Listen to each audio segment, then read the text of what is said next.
Dua tersangka perkara dugaan korupsi dana desa dan alokasi dana desa Desa Won Rally tahun 2020 diserahkan pihak penyidik Satreskrim Polres Maluku Barat Daya kepada tim penuntut umum cabang Kejaksaan MBD. Keduanya berinisial RPZ alias Rudi sebagai sekretaris Desa Won Rally tahun anggaran 2017-2020 dan MP alias Mada sebagai bendahara Desa Won Rally tahun anggaran 2017-2020. Kabid Humas Polda Maluku Kombes Pol Aris Aminullah mengatakan bahwa proses tahap 2 atau penyerahan tersangka dan barang bukti dari kepolisian ke penuntut umum ini dilaksanakan di kantor Kejaksaan Tinggi Maluku, Jalan Sultan Hairun, Kota Ambon, yakni pada Jumat 15 November 2024. Untuk informasi selengkapnya akan disampaikan langsung oleh rekan wartawan Tribun Ambon. Maula Pelu, silakan untuk laporan lengkapnya.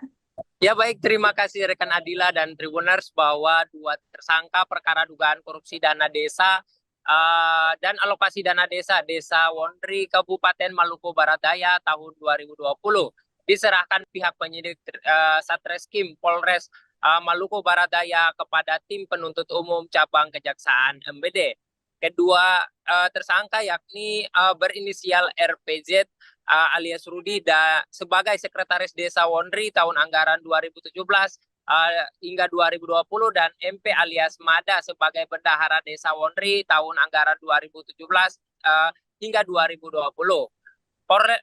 Polres proses tahap 2 atau penyerahan tersangka dan barang bukti dari kepolisian ke penuntut umum ini dilaksanakan di kantor Kejaksaan Tinggi Maluku bertepat di Jalan Sultan Hairun, Kota Ambon pada Jumat 15 November 2024. Hal tersebut disampaikan Kabid Humas Polda Maluku Kombes Pol Aris Aminullah dalam keterangan pers yang diterima tribunambon.com.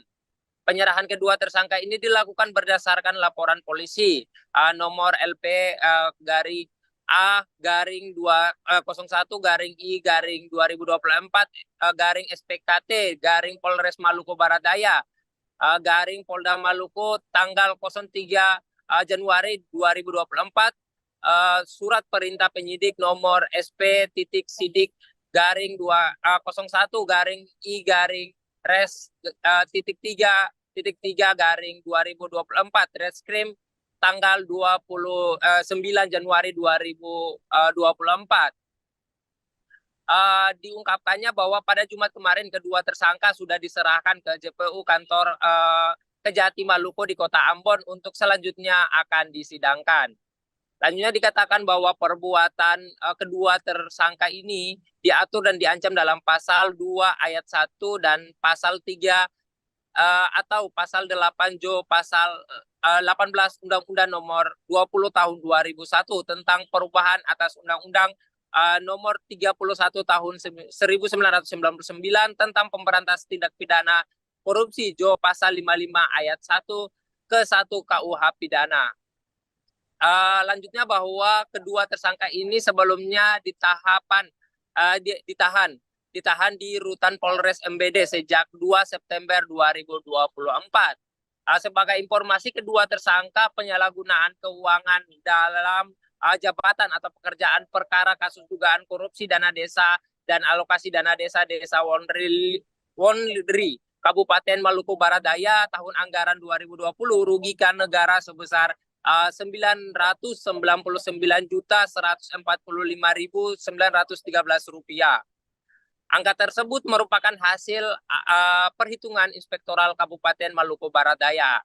Nilai kerugian ini diungkapkan Kasih Penkum dan Humas Kejati Maluku Ardi dalam pers rilis yang diterima tribunambon.com pada Sabtu 16 November 2024.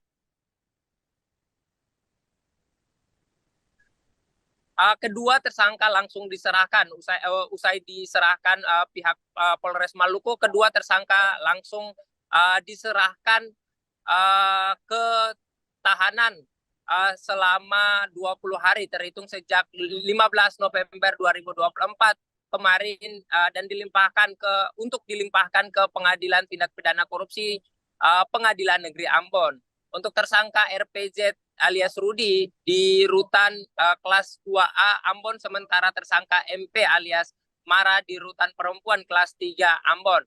Demikian laporan yang dapat saya sampaikan, kembali ke rekan Adila. Baik, terima kasih. Untuk informasi lengkapnya silakan bertugas kembali. Tribuners, wartawan kami telah menghimpun wawancara bersama Eka Yakob Hayer selaku Kajab Jari One Rally. Berikut untuk tayangannya. Oke, jadi baik. Hari ini kami dari penuntut umum Kejaksaan Negeri Maluku Barat Daya dan cabang Kejaksaan Negeri Maluku Barat Daya di Wonogiri menerima berkas perkara tahap 2 atas nama tersangka Rudi Petrus Sakarias dengan tersangka Magdalena Paulus selaku bendahara Desa Wonogiri dari penyidik Polres Maluku Barat Daya ke penuntut umum Kejaksaan Negeri Maluku Barat Daya di Wonogiri dan Kejaksaan Negeri Maluku Barat Daya. Kami melakukan penerimaan berkas perkara dan seterusnya kami melakukan penahanan tingkat penuntut umum selama 20 hari ke depan terhitung tanggal 15 November sampai dengan tanggal 4 Desember 2024 guna penahanan ini untuk mempermudah penuntut umum untuk melakukan pelimpahan di pengadilan untuk melakukan proses persidangan. Demikian. Download Tribun X sekarang, menghadirkan lokal menjadi Indonesia.